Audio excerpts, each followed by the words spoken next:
We are going to finish the head part now by adding those feathers. If we look at the reference, you can see them here. They're distributed all around the head, but first we'll have to model the first one. So let's get to it right away. And right now I will press Shift A and add a new plane and move this on Y-axis a little bit further away so it doesn't get in the way. So G, then Y, and move this here. And now we can go to the edit mode and scale it down a little bit like this. And let's look from the top by pressing 7 on the numpad. Focus our view here, and we can additionally scale this down on the X. So S and X, and scale this down. So this will serve as a base for our feather. And now we'll just need some more cuts here. So I will press Ctrl R and place 5 cuts by moving the mouse wheel. 5 cuts to create 6 segments here. Confirm with the left click and release with the right mouse button to leave it in place. And now we'll just need to adjust the shape. So let's select the front vertices. Let's enable proportional editing by pressing O. Let's press S and X again and scale this on X-axis, and we can reduce this. So we can go something like this.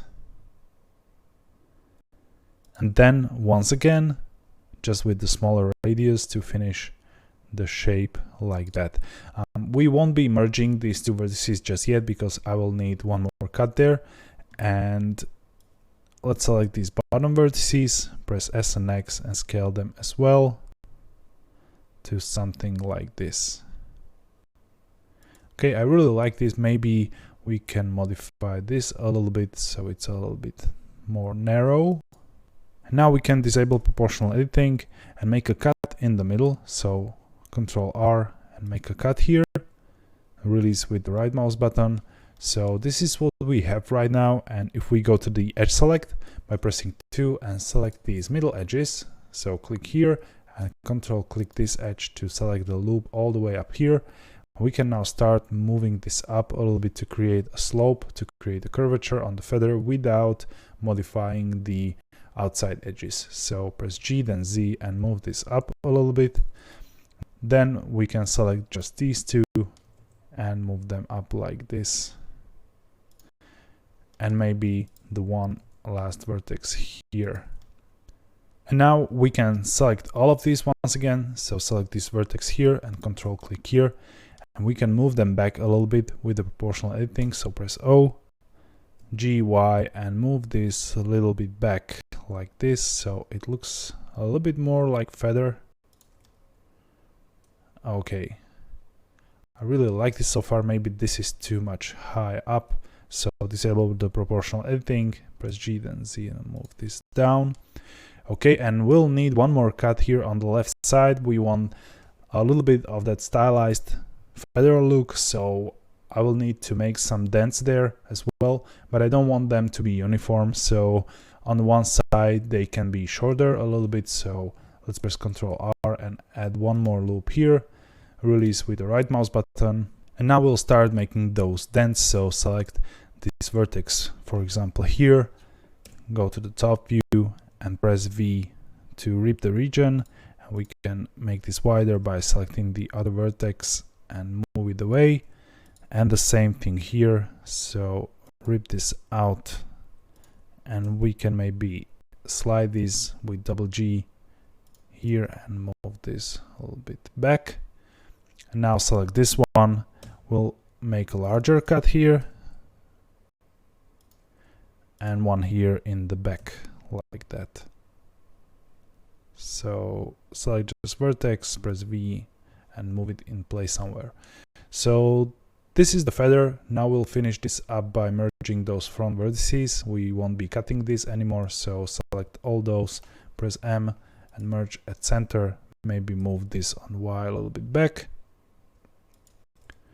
So this is our feather right now. This is flat shaded, so let's shade it smooth, but we want that center to be visible. So what we can do is to go here to the object data properties and under the normal section enable auto smooth and leave the angle 30 degrees. And what that will do, it will shade smooth all of this until it finds the angle that's deeper that 30 degrees like that. So this will work fine for this kind of model.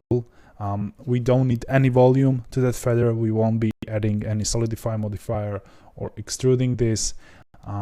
Almost always this will be visible from the front, and at the same time feathers are really thin objects, so it won't matter anyway. Right now we need to fix the origin point, so go to the top view again by pressing number 7 on the numpad, tab in the edit mode, press A to select all, and G then Y to move this forward, so the origin point is here in the back. And when we want to rotate and modify the feather, we are doing this around the origin point in the back. Okay, and now let's go to the front view.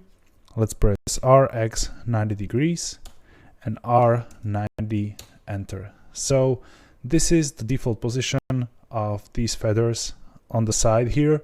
So we will move this back here and scale it up to match the reference. We can go to the X-ray mode if we want and really try to match size and position of this feather. We can now start duplicating these feathers by hitting Alt D and just R to rotating in place, finding some feather in the reference and press S to scale this down. Now Alt D and R again, rotate this up, scale, maybe a little bit more, and we'll create one more R and scale this. Okay, and now we can duplicate some more, so Alt D R again, but we'll scale them down a little bit more and press R then X twice to create this kind of slope so they don't overlap too much, and we can fix some of these as well. So R X twice, you know, to clear up these kind of overlaps. So something like this. Okay, and now select the small one that has a slope and look from the front and Alt D R and scale this up.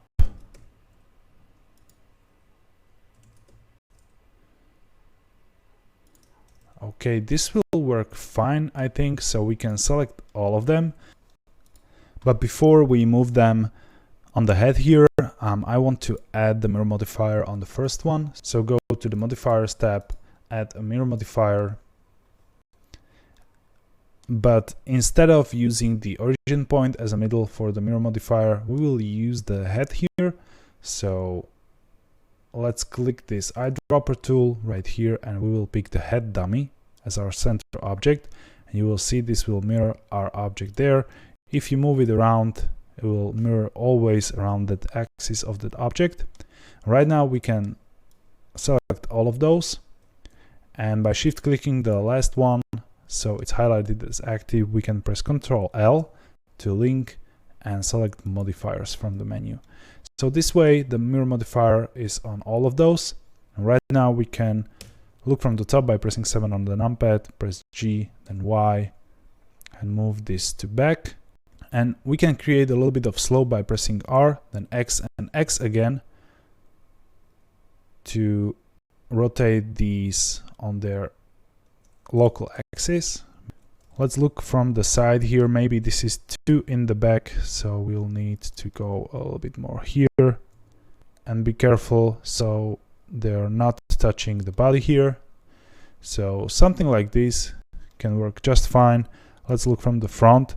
And with all of them still selected, we can now press Alt D to duplicate them again. Rotate them in place. Don't worry about those overlaps just now. And we can move them here towards the back and press R, X, X to create a little bit more of a slope there. So you can see it looks like there are a lot of feathers going on here. And right now we don't need those overlapping feathers, so we can select some of these and just press X to delete. And I think this will work nicely. And to make it look a little bit more interesting, I feel like there's an empty space here. So we can select some of these. You can just drag selection around those. And if you select more objects than you want, remember, you can subtract from the selection by holding Ctrl and dragging around other objects. So if I drag just around the branches and the head here, they will deselect and we end up only with these feathers selected. And now we can duplicate them. So look from the front, duplicate these and rotate like that, and maybe slope them a little bit more. So RXX for the rotation, and fill out the space right there. Okay, looks great. So that was the feathers, and we can now move on to the next chapter.